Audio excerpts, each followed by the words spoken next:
इस वीडियो में बात किया जाएगा एसएससी सीजीएल 2023 इसके फाइनल रिजल्ट के बारे में। दूसरा कि जो वैकेंसीज़ कम हुई है उसके बारे में भी बात किया जाएगा कि ये वैकेंसीज़ का कम होने का रीज़न क्या हो सकता है। एंड इसके साथ ही हमें बात करेंगे कि सीजीएल 2024 में इसका क्या इफेक्ट देखने को मिलेगा। फर्स्ट ऑफ ऑल मैं अपना बता लूँ, मेरा इसमें नहीं हुआ है। मेरे 283 मार्क्स थे यूआर से एंड प्री में 172 थे।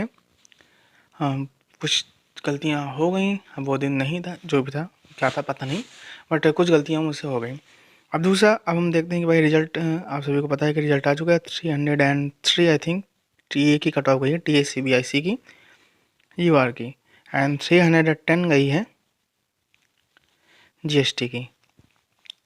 रिजल्ट की अगर हम बात करें तो यहाँ पे एक चीज़ अब कंफर्म हो चुकी है कि कंप्यूटर का पेपर कैसा भी हो, आइदर वो ईजी हो, वैकेंसी ज़्यादा हो, वैकेंसीज कम हो, कोई फ़र्क नहीं पड़ता है। कंप्यूटर की जो कट ऑफ है, जो हायर कट ऑफ है, वो 27 ही रहेगी, क्योंकि आप इसमें यहाँ पे देख सकते हैं, क्योंकि इस बार वैकेंसीज पिछली बार के कंपेरिजन में काफ़ी ज़्यादा कम थी।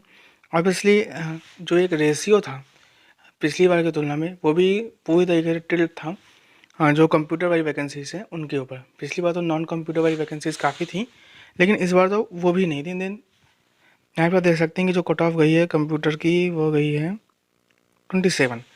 सो आई थिंक कि ये अब फिक्स है कि आपकी जो हायर कट ऑफ कंप्यूटर की जाएगी, चाहे पेपर कैसा भी हो। मैं फिर से आपको बता दूँ, जो भी CA 2024 के कैंडिडेट्स हैं, CHSL 2023 इसका मेंस का मैंने भी दिया है, कंप्यूटर में मैं आउट हूँ।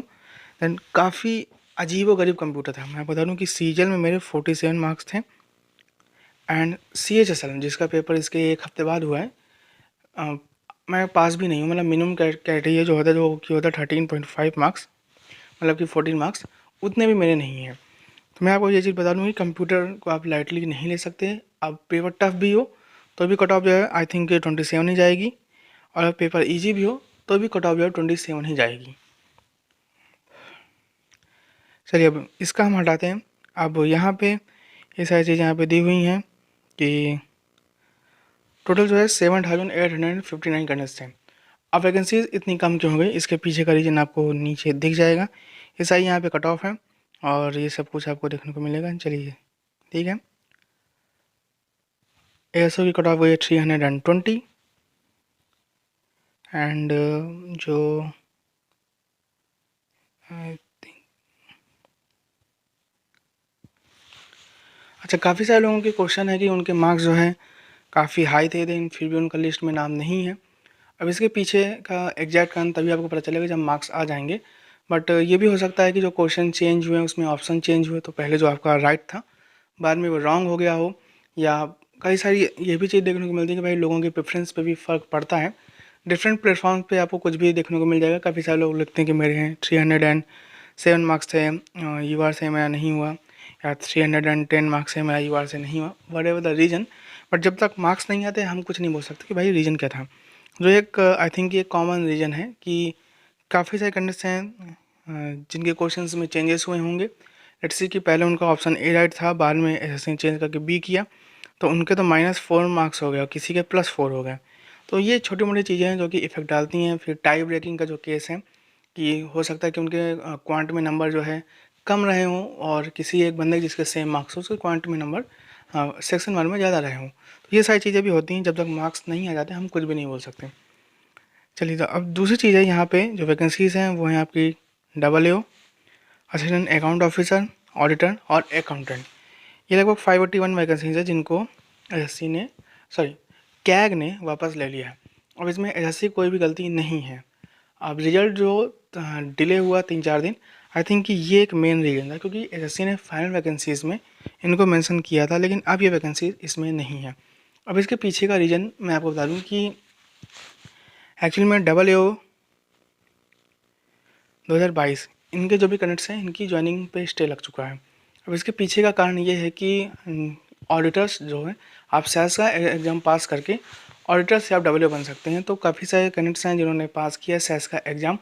अब वो चाहते हैं कि उनको इनसे पहले ज्वाइनिंग दी जाए, ताकि जो सीनियरिटी है उसमें वो सीनियर रहे। तो अब ऑडिटर का जो कैंडिडेट्स हैं वो की गए कोर्ट, और कोर्ट ने लगा रही है इसमें स्टे।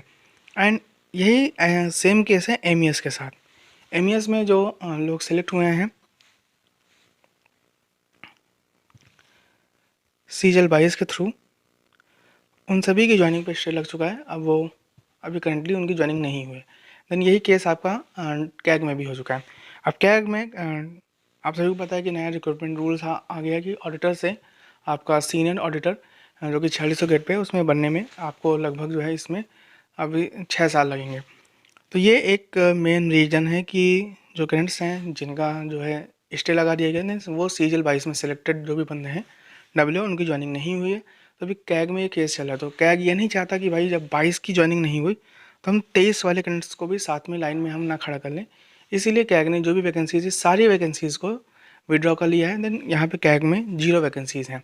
अब इसका इफेक्ट क्या हो सकता है CGL 24 के ऊपर? आई थिंक ये क्या मेरा पर्सनल मानना है कि अगर जो केस है क्लियर हो जाता है तो जो वैकेंसीज इससे हटाई गई हैं वो CGL 24 में डाल दी जाएंगी। सिंपल सी बात है। वैसे भी कैग में वैकेंसीज कम है, तो यही वैकेंसीज उठा के कुछ और एक्स्ट्रा इसमें ऐड करके CGL 24 में डाल दिया जाएगा। ये केवल एक मेरा मानना है। बाकी इसीलिए जो कैग ने, हमने देखा होगा किसी भी RTI में कोई भी रिप्लाई नहीं दिया है, क्योंकि अभी जब उनके पास 23 की वैकेंसीज आप समझ सकते हैं क्लियर नहीं थी, तो 24 वो कहाँ से बता दें। तो जैसे ही इसका कोई कोर्ट केस फाइल हो, जो कोर्ट के जो है सॉर्ट आउट होगा, तो आई थिंक कि फिर उसके बाद आपको RTI में कैग से रिप्लाई देखने को मिल जाएगा। Have nice day.